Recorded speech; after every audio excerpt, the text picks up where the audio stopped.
Is mór an anardam go híomhar an coppla focail arán seo nocht.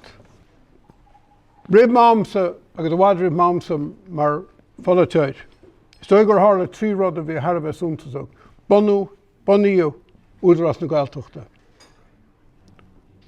Bonú réidir na Gaeltachta.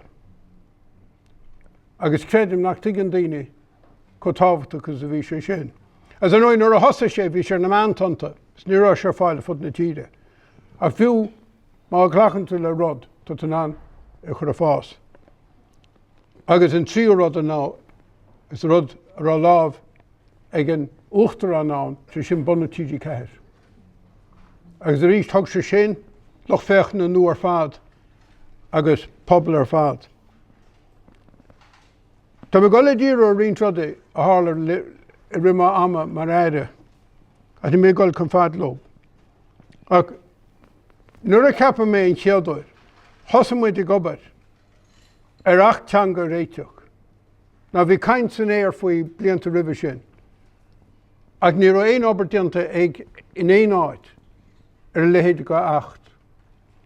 Ná rud a rinnemuid bhí sé spéisiúil, bhí ardrúnaí má ar an rí na gnám, agus chuir sé angus a hingasa, stáit sé bhíiseach. Chuir sé eisin i món tríocht an 8, duine bháin. Agus chasach mi sé leis chuile heachtain as heachmuid trí obair na seachtain na roimh sin. So bhí is am as bhí me cuine ar nólas as bhí inchorám ón tús. Mar rud is measa dhéanann tú ná rud á scuile bhuite ar fad agus sin tagann rud a reis demte ní hinna bhí gceiste. Ar an díbheilligin scéal dóla mis an túfas bhaid siúd agus an chur chuig go bhí aige. Rud eile bhí mo chluigeann na gcónaí. Ceangan a feidhní leis an Ghaeilge na gúil sé láidir a gcuid bha scailinaí go mómhar san Ghaeltacht. A cechaí gurn tú an chuige chun cínta mugan scail. So gá scéim tháinig chun cíine an am sin tháinig muinte corca chuoine, bhí scéim pílóiteach acu faoi cúntar i teanga.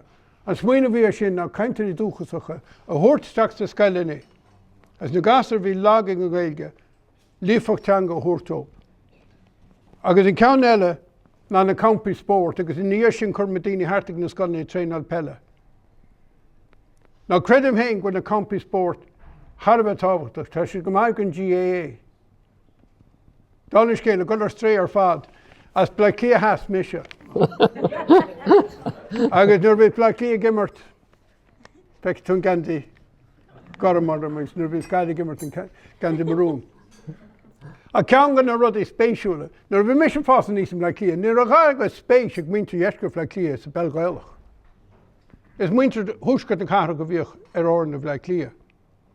Agus an óid má bhreann tú ar an plaicí inis, tá níos mó Ghaeilge agus tá sé fíorláidir in áiticí nó stelganis, croch mar fan Kilmacudda, Ballybóden agus mar sin de.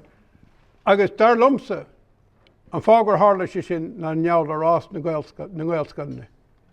Le héidir choláistón, choláistíoscoin agus na bonscoilnaí ar fad.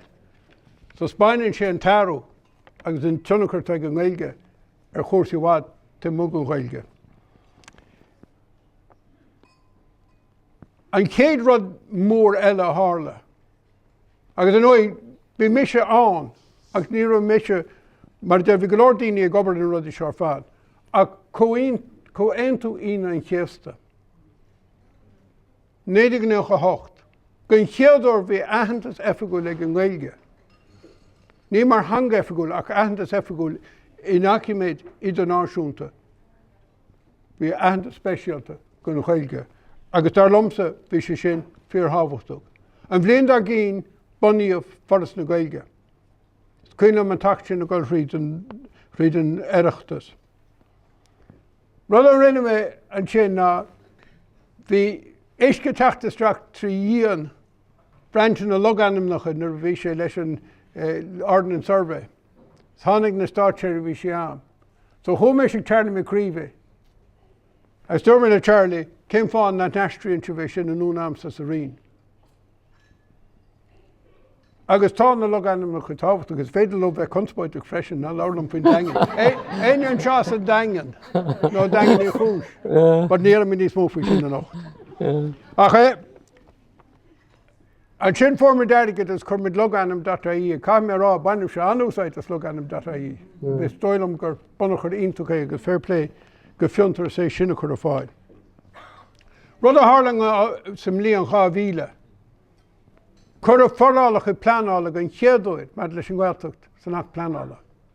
Ná tá mid a plé leis sin ó chuin, ach ar leid tá sé dá chur é sin ar a glár aibre. Dwi mé as an rinneadh sin ha mar eis 2002. 2003 an tacht teanga, 2004 banú éifig an chomisisinéire. 2004 rud beag eile go bhainte na Gaeltachta. Dacham leis go glóras go bhainte na Gaeltachta an seo. A rud a bhain mé mac, agus is cuine le magónaí agus rud a bhain fin polaitíocht. Tá riar a scríbhí agus scaití ní bhí mór a scríbhí na gceist. Ach tugad dilúna go na mrátaí ó cuasaí caint income. Ar éon saothú bhí acu a scéim na bhóla mar i Ghaeilge sé sin. Éine ó chuine na Ghaeilgeí í léon caint income ar an rabach. Ná rud a hála chumid isteach ag tearna macríomhí agus nid a bhar tíocht. A bhí banna ag iar-aire agus iar-aire. As bhí mé héine ann, agus dúirt mé ar tearna, tá 5 ann in is a dúirt mé, tá na commissionéirí income ag géirí go mai conta sí cuine ag na mrátaí agus dúirt mé ní bheith sin anna sin dhéanam, mar cé chuí an obair sem cé bhéad peanta baine a bhain leis na teile agus cé bhéad a bhain leis na Ghaeilge mar sin de. As ní ró trítáda a dúirt sé tá sin amrad a gníanana go na mrátaí. Sinna méid, 3 lá ní bhar 7 ní tógur sin rud sin. Tógur sé díl arnú freisin a bhí me go mór a bhábar.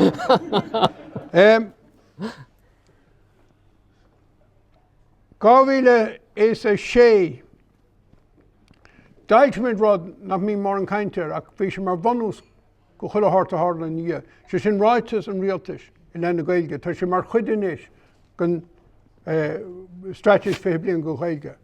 Ach leag sé mac bunfrintabal ar amach policy rialtas bunathe. 2006 freisin chumid a scéimar bon maidir na múna na Ghaeilge in ollscoil níor fud a dain. Ná sin mhéin go gahar ag sin orbert tuile. Ach bhí gá bhantáiste sin is deas an rud ag go bhfuil se go na Ghaeilge go bhúine go go na hollscoilne is román ráite ar dain. Is inta go rud ag an tír. A chomáile sin thug sé deis go céimthe le Ghaeilge. Gol thar go cuid go na hollscoilne is tábhachta agus scoil ar chóirsaí sin in eisce as bheith an anrá an CV a ríist. Rinne tosáolaíocht rinne thosa ach bhí mise as rinne me Ghaeilge agus cha me blian nó hábblian. Shaol in ollscoil éigean, na Stáit, nó sa mór in Eorpa, nó fiú a Tokyo, agus is dóilm gur scéim tábhachta go mai sin. Mar bhí mu géirí na deisinaí a lean amach. Rinne mid rud mar leis na loganamchra, thug mid scoláireachta go chuoine le céimní arda a bhaint amach I loganam na chum. Rinne mid an staidir teanga líochtans an Ghaeilge. Tháinig sé sin a rá I 2007. Agus an sin is as sin a tháinig an pleanáil teanga. 2007, céir a hála 2007. Déim na Ghaeilge. Rud a bhd is mó fiúna sin. Sí tá sib se bhd óg. Ní cuine glib siar go bhada sin. A an rud a hála ná formid gon chiaadar stadas efa go leibre go Ghaeilge san Eorop 2007. Rud funny for sin be me play na nail kinnock. I bhí sé mar commissionéir. So chasbe sin nail kinnock agus dúirt sé lucky sé tá chrá amsa gon bhreithnis is caint a dúchasach breithnisí ma bhean. A dúirt sé má ansibh sé seo. Ba na muinte na brata na bige gír in Roinn. As bhí nirdandomas bhí began in ínta sorb gur thug me go gearra. As bhí me díach idir dathúla agus dúirt me Aberlam me dúirt me sé tá Ghaeilge mar an príomhthanga efigúil sa tír seine. Abraham an bhfuil an bhreithnis mar frí hanga efigúil ag an málstáid sé sin an reachtaíochta. As dúirt mé nuair a bhaith, because níl, nuair a bhaith tacú mise leis an mránis. Mar an aibe bhí an, do leanach an airgón sin, agus bhí bartí an chuide chun seo. Bach rac sa Spáin, ní chuirí ríide, bach rac sa rank agus rac a ghuiile hir gwn mian teanga. A bhí an cosan daine go bé an teanga efigúil. So tá an seasa bunrachtúil, lárnach gon seasamh san Eorop. Fáilte an stratéisi sa mblion 2009 agus héintíomh an cán críochtnúil a 2010. An rud a stopmuid a tarló nach bhfuil leis mór an daoine é. Bhfuil éonar an seo a neacha ag an olsca ní iarrachtaí in na Labhair chursúas, a neacha ag an olsca ag an NUI, sé sin Ghaeilge, Manút, Corca, nó Blaiclia. Mar is óchaí le golann sin caite matránach, Ghaeilge bheith sa matránach. Now, ag an am, más búna, well, ní cuine clíbse, go bhfad sin séir dúirt me, ach dámara de grás be an tam sin bhí de grí fáil réile na cuangos ar fad. So connic, olscail amháin, nó coláiste amháin deis an seo, a bhuihí ré leis an NUI agus an dhéanaí olscail náfsplach go chuin ceannacha. Agus cur an memra príomháid an rialtais leis seo an, agus go socrúch siad siúd, a go teirmí matránach héin. So bhí mé sin mar ar a cumach sóisií le an am, an connic mé memo, mar a deca, agus sin le rá am stoppa. Ach, chonig mé an memram, agus cumir sé ainocht isteach, bhí deisiad ainochtaí chur isteach. In éis seo, san sin níos ag bord a rialtais. Bhí an plé spéisiúil agus bhí sé gar. Cinú NUI ága lán agus gan. Fáil ré leis. Dá bhuihí ré leis, bhí an cuineal sin a tháinig isteach go bhád riamh néad go séideach. Tréis agóid mór am leiclia bheith chun cuineal sin curí i leatíh. So go minic i rialtas caiid súla bheith gúil de cín. Bar tá daoine ann atá géirí bob bhúla, ort agus ní mé rá buil an rialtas sin, bhí sé tófaoi. Brian Cowan, Brian Lenhan, agus na heirí eile. Now, rud amháin a bhhail am rá an tóchaí, agus ben mé mucanta faoi seo. Bhí an tá deara gom, because go leor an rudí sin, bhí mise mar bháil go irin. Báil go irin sa rion a bhí thar cín ar fad. Agus báil go rialtas a bhí thar bheith báil agus tacúil. Airige is daoine na methe súla. Ní ra cáil na Ghaeilge tarna mo críomhí mar thompla. Ach ní réiti sé riamh me. So bhí sé sin fíorthábhachtach. Bhí an tíise thar bheith báil, an dá híise go bhí an, Bartaí agus Brian Cowan. Camerá le faoi Brian Cowan, an lá a capú in na híisecha, fiú go dtí an iar-aire seas. Éon córá príomhaid go bhí an is an Ghaeilge bhí sé. Bhí sé an daíre faoin Ghaeilge. Ach ní léon abras in mo chluigeann, bhí an tá dearagam na bhí mar ar a stáit. Mar bhí mo coil ceathir bhí sé ionach ar fad agus éon rud a bhí a dhéanamh sa rion, dinseach sé chun fúb agus éon rud a bhí misigéirí thug sé lán takeíocht. Ach dearad fhí cintim, I do 2002 agus 2010, mar amach me mar ar a síntrúg. Ní éiting agus ní dóilm go dála chuig an rudín seo a hála. Ní an neall gur mise bhí mar aire, ach an neall gur rámbeidh bord a rialtais, agus na crinthe beag go bhí ein, hréisio crinú rialtais, hé rinneadh crinú rialtais agus mar sin de. Agus dar lomsa tá sé tharbheith tábhachtach, go loragóp muinte na Ghaeilge, go mach an tara síntrúg. Now, ba cuairmí eile ar an air ar nói, bí ar ormsa ruaí grothí pobl agus grothí túthaí agus grothí go lóradaí, ach go mbeidh an Ghaeilge ó lá go lá ag an air síntrúg. Now, das couple rud sciupaí. Tá sibh sem man pleanála teanga. As brise sibh ó grí, mar ní eici tú na toraí. Mar nach bhacha mise go minic na toraí nuair bhí mid a stracha leis an ach teangas na rud sin. Ach is obair fíorhála obair teanga. So cai sibse be faideach ní sin éisce. A cumála sin cai an stáit a bheith thar a bheith faideach. Agus cai glúsin na Ghaeilge tuisce go gahar cuineáil leis seo. Agus gan bheith rá bhfuil gomid troeil ar fad. Cai siad cuineáil leis má tá muid le torí a bhaint amach.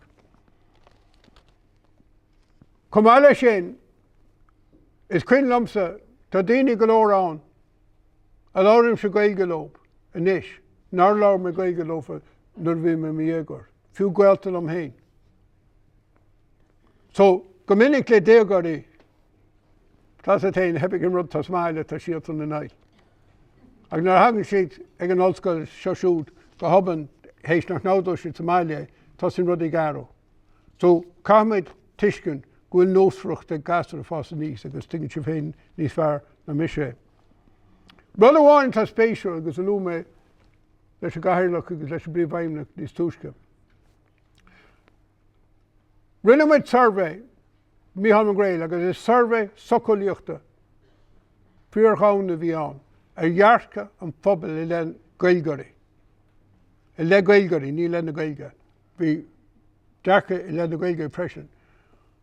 A rud atá spéisiúil, má héanta siar go 89. Cé bhí in an Ghaelgarí? An drám is buite, an drám is cuiteach, an drám is luéidechais, an drám is chuileáirt a bheith súil le grúpa nachmach i lá a tochaí.